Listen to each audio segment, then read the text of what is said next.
ఇది నా ఇల్లేగా, ఇది మా ఇంట్లోనే ఉన్నాను, హైదరాబాద్లో ఉన్నాను. సో నేను విన్నాను పొద్దున్నుంచి, నాకు ఫోన్లు రావడం జరిగింది. నేను కూడా వీడియో క్లిప్ చూశాను. మన మీడియా మిత్రులు చాలామంది నన్ను అడిగి క్లారిఫై చేసుకున్నారు. వాళ్ళ దాంట్లో రాలేదు నాకు తెలిసి. చాలా ఇట్లా శ్రీకాంత్ ఇలా బెంగళూరులో రేవ్ పార్టీకి వెళ్ళాడు, హేమ వెళ్ళింది, ఈ టైప్లో ఏవో వచ్చినాయి. నిజంగా నాకు నవ్వు వచ్చింది. ఇంట్లో వాళ్ళంతా నవ్వుకున్నాం. ఇదేంటిది, మొన్న ఏమో విడాకులు ఇచ్చి పిచ్చేశారు నా భార్యతో, ఈరోజేమో రేవ్ పార్టీలకి వెళ్ళాడు అని వచ్చేసినాయి. కానీ ఒకటి, వాళ్ళు కొంచెం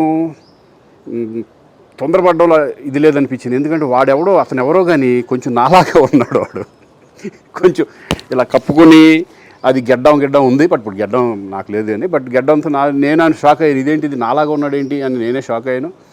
సో దయచేసి ఎవరు నమ్మొద్దు. ఎందుకంటే రేవ్ పార్టీలకి వెళ్ళే కల్చర్ నాది కాదు, పబ్ కల్చర్ మనిషిని కాదు నేను.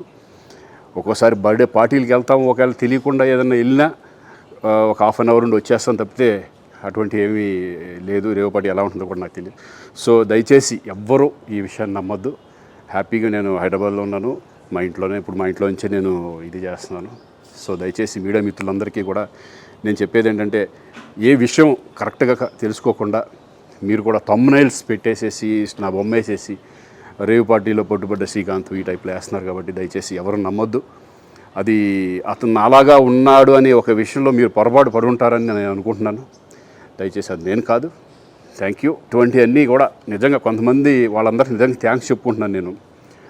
కొంతమంది మీడియా మిత్రులు నాకు డైరెక్ట్గా తెలుసు కాబట్టి, వాళ్ళ ఫ్రెండ్స్ లాగా నన్ను ఇచ్చేస్తారు కాబట్టి, వాళ్ళందరూ నన్ను డైరెక్ట్గా అడగడం, నేను చూసి ఇద్దరు నవ్వుకోవడం, వాళ్ళు వాళ్ళ దాంట్లో వేయకుండా చూశారు కొంతమంది. వాళ్ళందరూ కూడా నేను థ్యాంక్స్ చెప్పుకుంటున్నాను. దయచేసి ఇవన్నీ నమ్మొద్దు. అసలైన తొలి వెలుగు. ఫాలో వాట్సాప్ @తొలి వెలుగు official.